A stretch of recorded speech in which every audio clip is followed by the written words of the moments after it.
நகையே அழுகை இழிவரல் மருட்கை அச்சம் வீரம் வெகுளி உவகை சமநிலை என உடலில் தோன்றும் மெய்ப்பாடுகள் 9. அதை சொல்லிலும் காட்டுவார்கள் வசனம் பேசும் பொழுதே. அதற்கு உதாரணமாக குறவஞ்சி நாடகத்திலிருந்து ஒரு வசனம். மன்னன் கேட்கிறார், யார் நீங்கள்? அதாவது மன்னர் சுகபோகத்தில் ஈடுபட்டு இருக்கிறார்.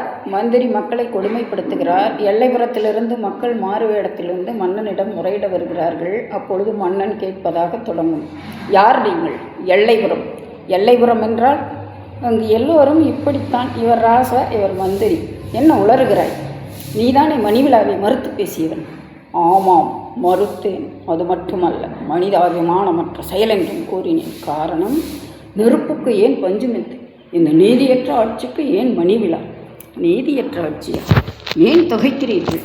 எல்லைப்புறத்து வீதியிலே விழும் பிணங்களை பார்த்தால் அதை அள்ளி அணைத்து கொண்டு அலறி துடிக்கும் தாய்மார்களை கேட்டாள். பிஞ்சு மாங்காய் வளர்ந்தது போல் கண்கள் படைத்த கொஞ்சுமொழி மாதடம் கற்பை பறிகொடுத்து விட்டு எஞ்சிய உயிரையும் ஏறி குரங்களில் களைத்து விடுகிறார்களே, அதை கண்ணாரக் கண்டாள். நடக்கும் ஆட்சிக்கு நாமதேயம் என்ன என்ற பதில் பட்டவர்த்தனமாக கிடைத்துவிடும். வேண்டே, பட்டவர்த்தனமாக கிடைத்துவிடும். இவ்வளவு கொடுமைகள் நடக்கிறதா மந்திரியாரை எல்லைப்புறத்தில்? ஆமாம், மந்திரியை கேளுங்கள். மந்திரி வானிலிருந்து மாதமும் மாறி பொழுகிறதா என்று. இல்லை, எல்லைப்புறம் இங்கிருந்து வெகு தூரம். அங்கு நடக்கும் நிகழ்ச்சி எதுவும் இன்பபுரிக்கு எட்டுவதில்லை. இருதயத்திற்கும் காலிற்கும் எட்டாத தூரம் என காலில் ஏற்படும் புண்ணை கவனியாது இருந்து விட்டால் அது உயிருக்கே ஆபத்தாகிவிடும். மன்னவா, இங்கு கும்மாளம் போடுகிறீர்கள், கொண்டாட்டம் நடத்துகிறீர்கள், விழாக்கொடி ஏற்றுகிறீர்கள். அங்கே விஷக்கொடி படர்கிறது, கடும்புள் வாய்கிறது, கருணானம் சீறுகிறது. அடிக்கிறார்கள், வலிக்கிறது என்றால் கொண்டு விடுகிறார்கள். வலி எங்கே என்கிறார்கள். இல்லை என்றால் இல்லாமலே செய்து விடுகிறார்கள். ஆண்டவன் ஏன் அழகை படைத்தான் என்று பெண்கள் கவலைப்படும் பிரதேசம் மன்னவா எல்லைப்புறம். எத்தனை இளம் பிள்ளைக்கணிகளின் கழுத்துகள் கிள்ளி எறியப்படுகின்றன. எத்தனை அள்ளிமலர் தண்டு போல் ஒளி செய்யப்பட்ட அழகு மங்கையர் செந்தேனும் தினைவாவும் போல் ஆகிவிட்டோம். செந்தமிழே அமுதே என்று உடலிரண்டாய் உயிரொன்றாய் ஆகிவிட்ட மணமக்கள் ஊர்வலம் செல்ல அவர்கள் எண்ணக்கோட்டை தகர்ந்துவிட அவனை மணமகனை பிணமகனாக்குகிறார்கள். அவர்தம் மங்கு நல்லால் கற்புக்குள் தீயிட்டனர் மகோன்மத்தர்கள். இவர்களெல்லாம் ஆட்சி குழப்பின் பதுமைகளாக இருக்கின்ற இந்த நாட்டிற்கு மணிவிழா ஒரு கேடா? மூங்கள முரசம் ஒரு கேடா? மன்னன் மகள் நாட்டியம் ஒரு கேடா? தூத்து வக்கக்கேடு. ஏழை சொல் அம்பலம் ஏறாது என்பார்கள். நான் யார் என்று தெரிந்த பின்பாவது நம்புவீர்களா?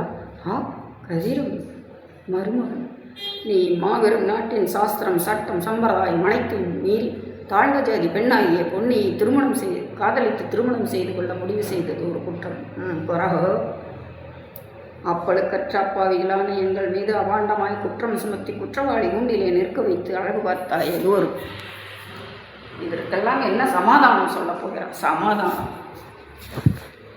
ஆண்டோர்கள் கூடியிருக்கின்ற இந்த சபை சண்டாளர் ஒருவனுடைய சமாதானத்தை காது கொடுத்து கேட்க தயாராக இருக்கின்றதா? என் நீதி தேவனே, உன் உயிர் இன்னும் பிரிந்து விடவில்லை. கொஞ்சம் சுவாசப்பையில் ஊட்டி கொண்டிருக்கிற மூச்சோடு பாவம் பிழைத்து போ. என்ன கேலி செய்கிறாய்? பின்ன என்ன செய்ய முடியும்? எல்லைப்புறத்து மக்கள் மீது இமையான் என்னும் எரிமலையை ஏவி விட்ட தேவே கோவே தெய்வமே என்று துதிக்க வேண்டுமோ?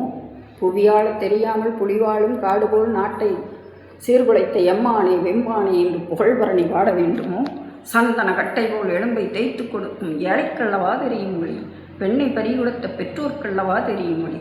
அவர்களெல்லாம் எடடா விழா என்று ஓடோடி வருவார்களோ? நீடூழி வாழ்க என வாழ்த்துவார்களோ? குதிரவா, நீ மேன்மேலும் அரசாங்கத்தை படித்து பேசிக் கொண்டிருக்கின்றாய். அரசே, சுவையில்லாத கனி, சுருதி இல்லாத சங்கீதம், சுந்தர முகமில்லாத பெண் பழிக்கப்படுமே தவிர பாராட்டப்பட மாட்டாது. வேண்டே, ஒருபொழுதும் பாராட்டப்பட மாட்டாது.